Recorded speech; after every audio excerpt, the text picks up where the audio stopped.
Hello students, let's continue networks and the effects of using them. We have already discussed about the purpose of networks and the types of network. In this video we will discuss about network issues and communication methods.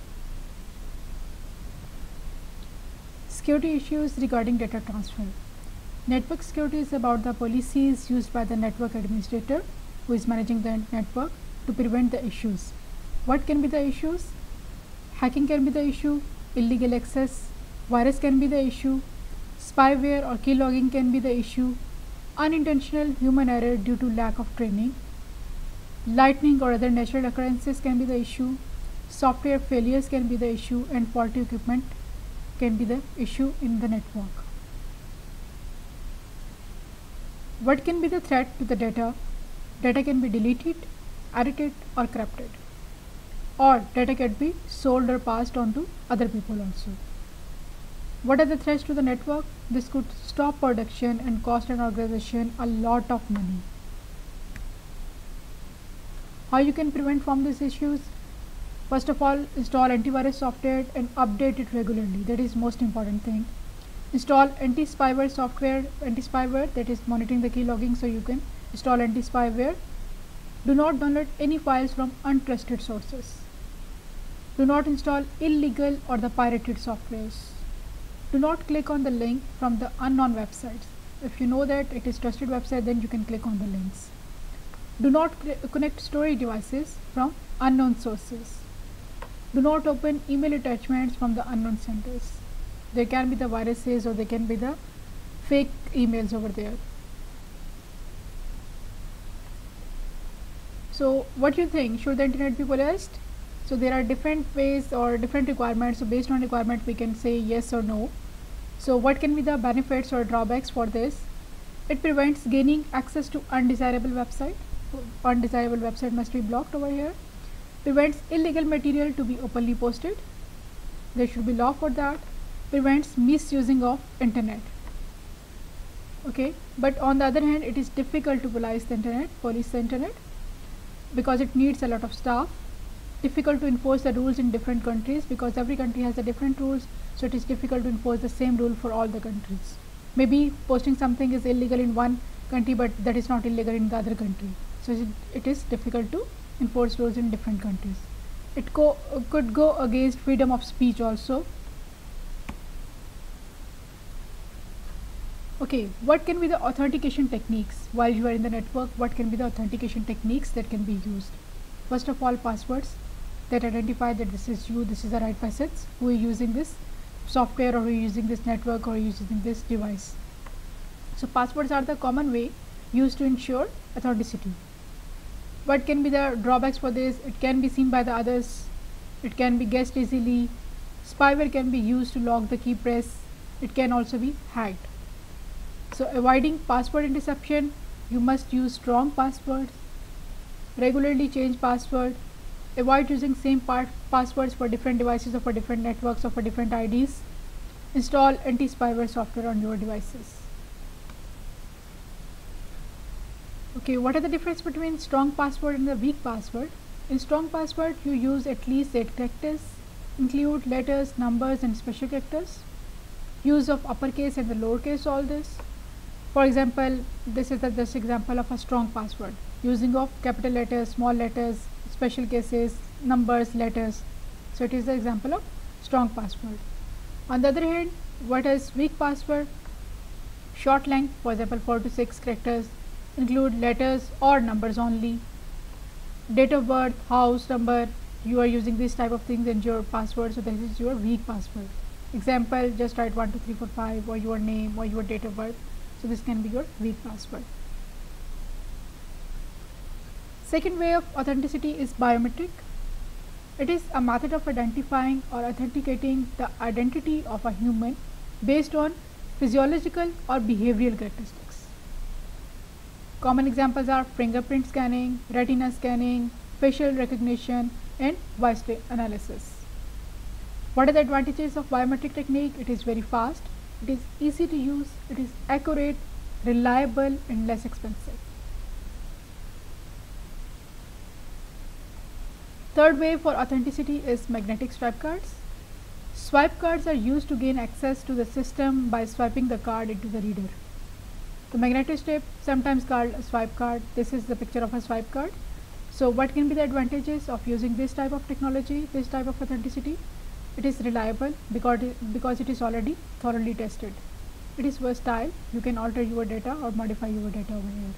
It is durable, more robust, not easily damaged. It is secure, it cannot be easily forged. Okay, next way is encryption. While transferring data, you may use encryption. So what is encryption? It is basically the process of converting your plain text to ciphertext. Ciphertext means unreadable form, so that only authorized parties can understand the information. For example, this word you want to send, hello world, that is a plain text. You use the encryption. After that, this word converted into this. This is meaningless form. It cannot be easily understandable by any third person. Okay, so how that person, the receiver, will understand?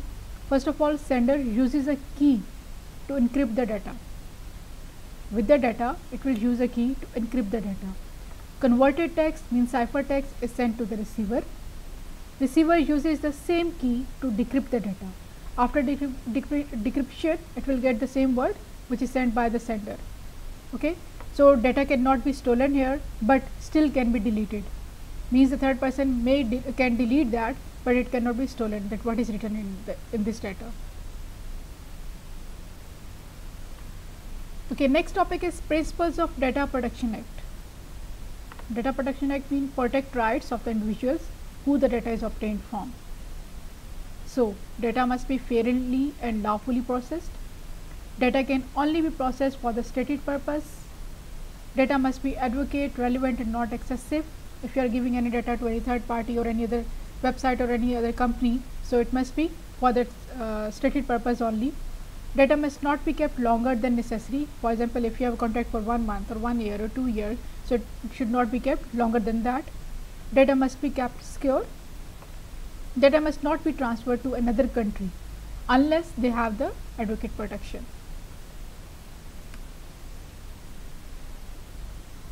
Okay, next topic is network communication, the ways of communication while you are in the network. First of all, facsimile communication, a process by which fixed graphic material, including pictures, text or images, is scanned and the information is converted into electrical signals which are transmitted via the telephone line to produce a paper copy of the graphics at the receiver side.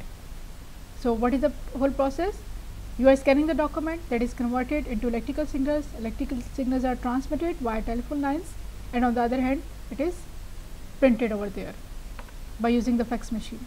There are two types, physical faxing and electronic faxing. Let's see the difference between physical fax and the electronic fax. Flexibility. Physical fax, it is immobile and heavy hardware units. It requires a line correction. While electronic fax means you are transferring electronically, it is accessible anywhere with an internet connection. Resources, physical fax requires ink, toner, paper and maintenance also, and these are high cost. While electronic fax require digital format that only requires access to digital devices, no need for the toner or paper, that is low cost. What are the features? The ability to send and receive fax documents from the other fax machines. Here in electronic fax, large file transfers, it can submit fax to multiple recipients at a time also. How you manage document? While using the physical fax, you store the documents physically in the files. You print the documents and store it in the files. While in electronic fax, you save the documents on secure cloud servers. Security, physical fax, it can be accessed by the third party. For example, if you are not there near the fax machine, so anyone else can take that document, maybe it is confidential for you. In electronic fax, it is advanced encryption is used over here. Secure access controls to the files. What are the legal uses? You can send and receive legal documentation through submission of signature and the reliable date stamps. Here you can send and receive legal documentation through electronic signatures and the date of stamps. So what are the advantages of electronic fax over a physical fax? It saves you a lot of time and money. It keeps all your documents organized and always available. It enables you to receive and send faxes from mobile devices also. It enables you to sign the document electronically. It is super easy to set up and use. It comes with the high security protocols. So these are the advantages of electronic fax over the physical fax. Second way of communication is email. Email messages that are both sent and received by the computers. The message itself is a text based, but other file types like images can be sent as attachments to the message. So what is the difference between fax and the email? Fax, here data can be kept private. For email you need the encryption to make it private. Data cannot be blocked. If someone sends you the fax, you cannot block that. Here email can be blocked. If you think that this email is junk, you can block that. Here it cannot filter fax as junk mail. All the faxes you will receive, then after that you have to decide about that. In email you can filter the junk emails. Fax, physical fax do not contain viruses. Email attachments may have viruses. Third way of communication is video conferencing. In video conferencing, it uses both video and the sound using an internet connection. Use of video and sound using an internet connection. It can be used to have business meetings when people are in the different locations. What are the hardware requirements for your video conferencing? Web cameras, screen monitors, microphones or speakers. So these are the hardware requirements. What are the advantages of video conferencing? No need to travel to have meetings. It can be held at a short notice. Facilitates long distance learning also. What are the disadvantages? Technical problem could affect the quality. Sometime internet connection is slow or other technical problem can affect the quality. Lack of personal contact. You are not personally meeting to anyone. Different time zones can be a problem. For example, one country has time is 4 o'clock and another country time is 9 o'clock, so different time zone can be a problem. Next way for communication is audio conferencing. In audio conference, it can be done over the telephone network or using the computer making use of voice over internet protocol. What are the hardware requirements? Telephone or the computer, microphones and speakers. No need for the webcam. So what are the advantages? Telephones are widely accessible. Multiple parties can participate in a discussion. No need for physical meeting. Reduce your travel cost. No need to go to the other country to just have a meeting. What are the disadvantages? Quality of the call may be low.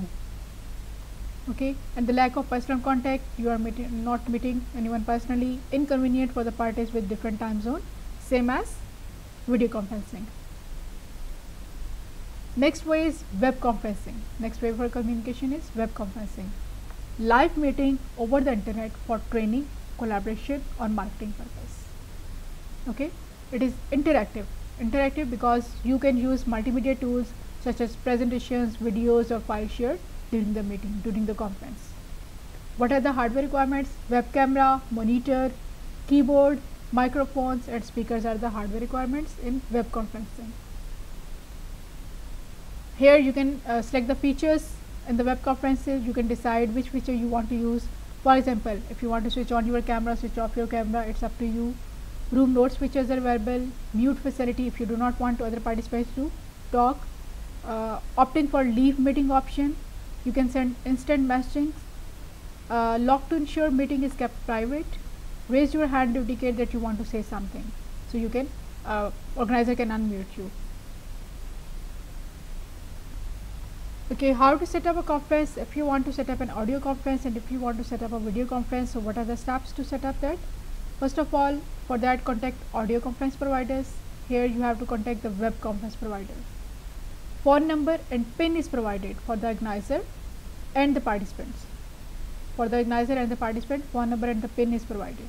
In web conferences, web links and the PIN is provided for the organizers and the participant. Conference details email to the participants in both audio and web conferencing. Organizer calls the number and enters the PIN. Organizer calls the number and enters the PIN. Here organizer starts the conference. So organizer have to start the conference, organizer have to call the numbers and enter the PIN. At the end, participants call the numbers and their PIN also. Here participants can join by accessing the web link and entering their PIN code. So this is how you can set up your audio conference or the video conference. That is all for this topic. If you have any question related to your network issues, you can ask in the comment section. Thank you very much for listening.